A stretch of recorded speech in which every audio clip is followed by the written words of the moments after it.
നമസ്കാരം. തടകാഭയങ്കരി വാണിയിടും ദേശമല്ലോ, അവളെ പേടിച്ചാരും നേർവഴി നടപ്പില്ല. താടക എന്ന രാക്ഷസി പിടിച്ച് ഭക്ഷിച്ചാലോ എന്ന് പേടിച്ച് ആ കാനന വഴിയിലൂടെ നടക്കാൻ പണ്ട് ഋഷിമാരും വഴിപോക്കരും ഭയപ്പെട്ടിരുന്നത് പോലെ ഇന്ന് BJPയുടെ കേന്ദ്ര സംസ്ഥാന ജില്ലാ ഓഫീസുകൾക്ക് മുന്നിലൂടെ പ്രതിപക്ഷ MLA മാരും MP മാരും സഞ്ചരിക്കാതിരുന്നിട്ട് നാളേറെയായി എന്ന അടക്കം പറച്ചിൽ രാജ്യത്ത് വ്യാപകമാണ്. അതിൽ സത്യവും ഇല്ലാതില്ല. BJP ഓഫീസിന് മുന്നിലൂടെ പോയാൽ കണ്ണും കയ്യും കാണിച്ച് വിളിച്ച് അകത്തു കയറ്റും. സ്നേഹത്തോടെ അടുത്തു നിർത്തി മടിയിൽ തപ്പും. കനമുണ്ടെങ്കിൽ കയറുന്നവന്റെ കാര്യം കട്ടപ്പോകാം, ഇല്ലേലും സ്വാഹ. ചിലർ എതിർപ്പൊക്കെ കാട്ടുമെങ്കിലും EDയുടെയും മറ്റു കേന്ദ്ര ഏജൻസികളുടെയും ചവിട്ടിത്തിരുമലിലും ഭേദം ഇതാണല്ലോ എന്നോർത്ത് വൈദ്യനിച്ഛിച്ചതും രോഗി കൽപ്പിച്ചതും എന്ന മട്ടിൽ സ്വതവേ ബലഹീനരായ പ്രതിപക്ഷ നിരയിലെ സിംഹങ്ങൾ ഉളുപ്പ് ലേശം പോലുമില്ലാതെ സമ്മതം എന്ന മട്ടിൽ നിന്നുകൊടുക്കും. ആരെ ചാക്കിടണം, ആരെയൊക്കെ വലവേശി പിടിക്കണം എന്നൊക്കെ MRI സ്കാനിങ്ങിലും മനോഹരമായി വിലയിരുത്താൻ പ്രത്യേക സംഘങ്ങൾ പോലും ഉണ്ടത്രേ. കണ്ട കൊഞ്ഞാണന്മാരിലൊന്നും ഈ സംഘത്തിന്റെ കണ്ണ് പതിയില്ല. അതവിടെ നിൽക്കട്ടെ, കാര്യത്തിലേക്ക് വരാം. മോഹിപ്പിച്ച് ഓഫീസിനകത്തു കയറ്റിക്കഴിഞ്ഞാൽ അടുത്ത ഘട്ടം ലേപന വിദ്യയാണ്. നമ്മുടെ ഉഴിച്ചിലും പിഴിച്ചിലും ഒക്കെ പോലെ മറ്റൊരു രാഷ്ട്രീയ തിരുമു ചികിത്സ. ദേശീയതയും വികസനവും സമാസമം ചേർത്തരച്ച ഒരു പ്രത്യേകതരം കുഴമ്പ് ദേഹമാസകലം പുരട്ടി ഉഴിയും. പശ്ചാത്തലത്തിൽ വീരഭാരതപുത്രരുടെ കഥകൾ മുഴങ്ങും. സത്യത്തിൽ കുളിര് പോരും. തുടർന്ന് കാവിത്തുണി കൊണ്ട് ശരീരം നന്നായി തുടച്ചെടുക്കും. ഇതുവരെ അനുഭവിച്ചിരുന്ന രാഷ്ട്രീയ സുഖങ്ങളൊന്നും യഥാർത്ഥ സുഖങ്ങളല്ലായിരുന്നു എന്ന തിരിച്ചറിവുണ്ടാവും. പഴയ രാഷ്ട്രീയ ദുർമേധസ്സും ഇടത് വലത് പ്രാദേശിക ചിന്തകളും പമ്പ കിടക്കും. രാജ്യമാണോ വലുത് എന്ന ചിന്ത ഉണരും. നാക്കിൽ മോദി സ്തുതി കൂടി കുറിച്ചു കഴിഞ്ഞാൽ ചികിത്സ ഏതാണ്ട് പൂർത്തിയാകും. ഒരൊറ്റ ചോദ്യമാണ് പിന്നെ. അധികാരത്തിന്റെ അഹങ്കാരത്തിൽ അക്രമവും അഴിഞ്ഞാട്ടവും നടത്തിയിരുന്ന കോൺഗ്രസ് കാലഘട്ടം ഏൽപ്പിച്ച മുറിവുകൾ മാറ്റിയെടുത്ത് ഭാരതത്തെ ലോകത്തിന്റെ നെറുകയിലേക്ക് എത്തിക്കണ്ടേ? വരാനിരിക്കുന്ന സൗഭാഗ്യങ്ങൾ ഓർത്ത് സുഖിച്ച് കിടന്നു കൊടുത്തിട്ട് വേണ്ടെന്ന് പറയാൻ പറ്റുമോ? BJP പിടിച്ച് വിഴുങ്ങിയാലോ എന്ന ഭയത്തിൽ നിന്നാണ് രാജ്യത്തെ പ്രാദേശിക പാർട്ടികൾ ഇന്ത്യ മുന്നണി എന്ന കൂടാരമൊരുക്കി അതിനകത്ത് അന്തി ഉറങ്ങാനുള്ള തീരുമാനം കൈക്കൊണ്ടത് എന്നും മറ്റുമാണ് ആൾക്കാരെ പറഞ്ഞ് പറ്റിച്ചുകൊണ്ടിരിക്കുന്നത്. മിഴിയിങ്ങും മനം അങ്ങും, അതാണ് സത്യം. സാഹചര്യങ്ങളുടെ സമ്മർദ്ദം കൊണ്ട് അട്ട പോലും ചിലപ്പോൾ മെത്തയിൽ കിടക്കും. എന്നാലും ഇന്ത്യ മുന്നണി കക്ഷികൾക്ക് ഒരു കൂരയ്ക്കുള്ളിൽ കഴിയാൻ സാധിക്കില്ല. ഈ കൂടാരത്തിൽ കഴിയുമ്പോഴും പലരുടെയും നോട്ടം അങ്ങ് BJP തറവാട്ടിലേക്കാണ്. 1000 രാഷ്ട്രീയ ലക്ഷ്യങ്ങളുടെ വിശപ്പുള്ള പാർട്ടിയാണ് BJP. പാർലമെന്റിൽ 3/2 ഭാഗമെങ്കിലും നിറയ്ക്കാനുള്ള അവരുടെ ദിവ്യ പ്രയാണമാണിന്ന്. പകരം വയ്ക്കാൻ ആശയങ്ങളിൽ പോലും ഇല്ലാതെ ചതഞ്ഞറിയുന്ന പ്രതിപക്ഷ നിരയിൽ തന്നെയാകും അവരുടെ കണ്ണ്. കാവ്യശുദ്ധി വരുത്തി BJPയിലേക്ക് കടന്നു വരുന്ന പ്രതിപക്ഷ നിരയിലെ സിംഹങ്ങൾ പലരും പ്രാവിനെ വിട്ട് പ്രാവിനെ പിടിപ്പിക്കുന്നത് പോലെ പ്രാപ്പിടിയന്മാരായി പിന്നീട് മാറും. ഒടുക്കത്തെ ആത്മാർത്ഥയായിരിക്കും ഇവർക്ക്. BJPയിലേക്ക് കണ്ണും നട്ടിരിക്കുന്നവർക്കുള്ള പാലമായി ഇക്കൂട്ടർ മാറും. ഉദാഹരണത്തിന്, രാജ്യത്തെ 28 സംസ്ഥാനങ്ങളിൽ 17ലും BJPയാണ് ഭരിക്കുന്നത്. ഇതിൽ 5 പേർ മേപ്പടി ചികിത്സ കഴിഞ്ഞ് മുഖ്യമന്ത്രി പദത്തിൽ എത്തിയവരാണ്.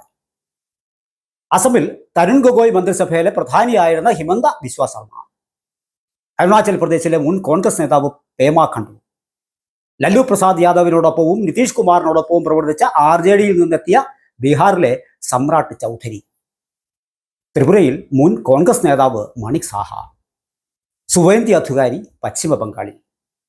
2008 കർണാടകയിൽ ഭൂരിപക്ഷമില്ലാതിരുന്ന BJP പ്രതിപക്ഷ MLA മാരെ രാജിവെപ്പിച്ച് ഉപതെരഞ്ഞെടുപ്പിലൂടെ BS യെദ്യൂരപ്പ സർക്കാർ രൂപീകരിച്ചപ്പോഴാണ് ഓപ്പറേഷൻ താമര എന്ന പേര് ആദ്യമായി വരുന്നത്. തുടർന്ന് 2019 കോൺഗ്രസ് JDS സഖ്യത്തെ വീഴ്ത്തി അവിടെ ഭരണം പിടിച്ചു. സമാനമായ രീതിയിൽ 2020 മധ്യപ്രദേശിൽ ജ്യോതിരാദിത്യ സിന്ധ്യയുടെ നേതൃത്വത്തിൽ 22 കോൺഗ്രസ് MLA മാർ രാജിവെച്ച് BJPയിൽ ചേർന്നു. തുടർന്നാണ് കമൽനാഥ് സർക്കാർ വീഴുകയും ശിവരാജ് സിംഗ് ചൗഹാൻ സർക്കാർ നിലവിൽ വരികയും ചെയ്തത്. 2022 മഹാരാഷ്ട്രയിൽ ഏക്നാഥ് ഷിൻഡെയുടെ നേതൃത്വത്തിൽ ഭൂരിപക്ഷം ശിവസേന MLA മാരും BJPയോടൊപ്പം ചേർന്നതോടെ ഉദ്ധവ് താക്കറെയുടെ മഹാവികാസ് അഘാടി സർക്കാരിന് ഭരണം നഷ്ടമായി. കൂടാതെ ഗോവയിൽ 2019 10 2022 8 കോൺഗ്രസ് MLA-മാരെ കൂട്ടത്തോടെ പാളയത്തിലെത്തിക്കാനും BJPക്ക് സാധിച്ചു. 2026 ഏപ്രിൽ 17 പാർലമെന്റിൽ അവതരിപ്പിച്ച വനിതാ സംവരണ ബില്ലിലും മണ്ഡല പുനർനിർണയ ബില്ലിലും 298 പേരുടെ പിന്തുണ മാത്രമാണ് ലഭിച്ചത്. 3-2 ഭൂരിപക്ഷത്തിന് 54 വോട്ടുകൾ കുറവ്. 3 MP-മാരുടെ ഒഴിവ് ഉള്ള നിലവിലെ സാഹചര്യത്തിൽ ഭൂരിപക്ഷത്തിന് 69 MLA-മാരുടെ കുറവാണുള്ളത്. ആ കുറവ് മറികടന്ന് 3-2 ഭൂരിപക്ഷത്തിലേക്കുള്ള ലക്ഷ്യത്തിൽ ലൈഫ് ജാക്കറ്റ് ധരിച്ച് പങ്കാളികളാവുകയാണ് മറ്റ് പാർട്ടികൾ പിളർന്ന് എത്തുന്നവർ. ഒരു രാജ്യം ഒരു തിരഞ്ഞെടുപ്പ് ഒക്കെ കൊള്ളാം, അതിനെന്താ ഇത്ര തകരാറ്? EMS പോലും പണ്ട് ഈ രീതിയെ അനുകൂലിച്ചിരുന്നു. ഒരു പാർട്ടി മാത്രം മതി എന്ന് പറയാതിരുന്നാൽ ഭാഗ്യം. ലോക്സഭയിൽ നിലവിലെ 293 ഭരണ കക്ഷി അംഗങ്ങൾക്കൊപ്പം 20 TMC, 4 YSR കോൺഗ്രസ്, ഉദ്ധവ് ശിവസേനയിൽ 6 പേർ, TMCയിൽ നിന്ന് എത്തുമെന്ന് പ്രതീക്ഷിക്കുന്ന മറ്റ് 2 പേർ, അങ്ങനെ മൊത്തം 325 പേരുടെ അംഗസംഖ്യ ഉണ്ട്. 3-2 ഭൂരിപക്ഷത്തിന് ആവശ്യമായ 362-ന് ഇനി 37 പേരുടെ പിന്തുണ കൂടി മാത്രം മതി. 22 സീറ്റുകളുള്ള DMK കയ്യാലപ്പുറത്തിടുന്ന BJPയോട് കെഞ്ചുന്നും കൊഞ്ചുന്നുമുണ്ട്. സമാജ്വാദി പാർട്ടിയിലെ 37 അംഗങ്ങൾക്കും ഉണ്ടാവില്ലേ മോഹങ്ങൾ? ആ മോഹങ്ങൾക്ക് മേൽ കാവിക്കണ്ണുകൾ ഉണ്ട് എന്നാണ് പുറത്തു വരുന്ന വാർത്തകൾ. സഭയിൽ ഹാജരാകുന്ന അംഗങ്ങളുടെ എണ്ണത്തിന്റെ 3-2 ഭാഗമാണ് ബില്ലുകൾ പാസ്സാവാൻ വേണ്ടത്. 22 അംഗങ്ങളുള്ള DMK ഹാജരാകാതിരുന്നാൽ പിന്നെ വേണ്ടത് 345 അംഗങ്ങളുടെ പിന്തുണ മാത്രം. ശരത് പവാറിന്റെ NCPയും 1-2 അംഗങ്ങളുള്ള മറ്റ് പലരും പുറമേ കാട്ടുന്നത് പേടിയാണെങ്കിലും അവരും പ്രതീക്ഷയിലാണ്. അമിത്ഷായും നരേന്ദ്രമോദിയെയും കൂടി പിടിച്ച് ഭക്ഷിച്ചു എന്ന് മറ്റുള്ളവർ ധരിച്ചുകൊള്ളുമല്ലോ. കാത്തിരിക്കുകയാണ് അവർ. 2024 ലോക്സഭാ തെരഞ്ഞെടുപ്പിൽ BJPക്ക് 240 സീറ്റും NDAക്ക് 293 സീറ്റുമാണ് ഉണ്ടായിരുന്നത്. അവിടെ നിന്നാണ് പൊതു തെരഞ്ഞെടുപ്പ് നടക്കാതെ 3-2 ഭൂരിപക്ഷത്തിലേക്ക് ഇന്ന് NDA എത്താൻ പോകുന്ന ഒരവസ്ഥ.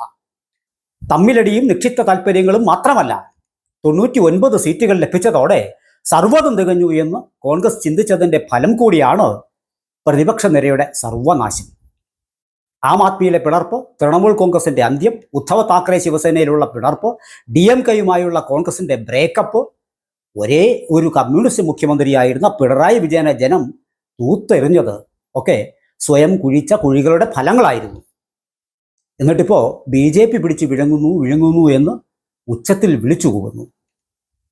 സർവൈവൽ ഓഫ് ദ ഫിറ്റസ്റ്റ് എന്നതിൻ്റെ അതിമാരക രാഷ്ട്രീയ വേഷന്റെയും കൂടി ഭാഗമാണ് മറ്റു പാർട്ടികളിലെ MLA, MP-മാർ അടക്കമുള്ളവരുടെ BJPയിലേക്കുള്ള ഒഴുക്ക്. പ്രതാപകാലത്ത് കോൺഗ്രസിനും കമ്മ്യൂണിസ്റ്റുകൾക്കും മറ്റു പ്രാദേശിക പാർട്ടികൾക്കും ഉണ്ടായിരുന്ന അതിജീവന ശേഷിയെ രാഷ്ട്രീയ ദുർനടത്തം കൊണ്ട് അവർ സ്വയം നശിപ്പിച്ചു.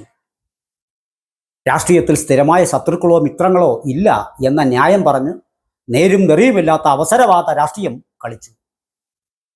സംഘപരിവാറുകാരുടെ രാഷ്ട്രീയ രൂപമായ BJPയോട് കാട്ടിയതാകട്ടെ കടുത്ത അയിത്തവും. ഇപ്പോൾ അവർ എണ്ണി മറുപടി കൊടുക്കുന്നു. അതേ രാഷ്ട്രീയം കൂടുതൽ ശക്തമായി ഇന്ന് BJP തിരികെ ഉപയോഗിക്കുന്നു. അയിത്തം കാട്ടിയിരുന്നവർ നിലനിൽപ്പിനായി കൂട്ടത്തോടെ BJPയിലേക്ക് ഒഴുകുന്ന കാഴ്ച. രാഷ്ട്രീയ ലക്ഷ്യങ്ങളുടെ വിശപ്പേറെയുള്ള പാർട്ടിയാണ് BJP. ഏകീകൃത സിവിൽ കോഡ്, മണ്ഡല പുനർനിർണയം, ഒരു രാജ്യം ഒരു തിരഞ്ഞെടുപ്പ് എന്നിങ്ങനെ ലക്ഷ്യങ്ങളുടെ അത്യഗ്നി പടരുമ്പോൾ ചെറു പാർട്ടികളെ ഭക്ഷിച്ച് BJP രാഷ്ട്രീയ വിശപ്പടക്കും. ലക്ഷ്യം മാർഗത്തെ സാധൂകരിക്കുന്ന പുതിയ രാഷ്ട്രീയ കാലത്ത് വെറും ആദർശ പ്രസംഗങ്ങളേക്കാൾ അധികാര വിശപ്പും കൃത്യമായ പ്രായോഗിക തന്ത്രങ്ങളുമാണ് വിജയപരാജയങ്ങളെ നിർണ്ണയിക്കുന്നത്. പ്രതാപകാലത്ത് കാട്ടിയ രാഷ്ട്രീയ ദുർനടത്തങ്ങളുടെയും വീഴ്ചകളുടെയും പരിണത ഫലമാണ് ഇന്നത്തെ തകർച്ചയെന്ന് തിരിച്ചറിയാതെ BJPയുടെ ആധിപത്യത്തെ വിഴുങ്ങൽ എന്ന് വിളിച്ച് പ്രതിപക്ഷം വിലപിക്കുന്നതിൽ അർത്ഥമില്ല. പൊളിറ്റിക്കൽ കോമ്പീറ്റൻസി അച്ചീവ് ചെയ്യുന്നതിൽ ആണ് കാര്യം. ചുരുക്കത്തിൽ വീഴ്ത്തിയും വിഴുങ്ങിയും വാഴാൻ കൽപ്പുള്ളവർ മാത്രം കളം നിറയുന്ന അതിശക്തമായ ഒരു സർവൈവൽ ഓഫ് ദ ഫിറ്റസ്റ്റ് രാഷ്ട്രീയ പോരാട്ടത്തിനാണ് രാജ്യം ഇന്ന് സാക്ഷ്യം വഹിച്ചുകൊണ്ടിരിക്കുന്നത്. കാത്തിരുന്നു കാണാം.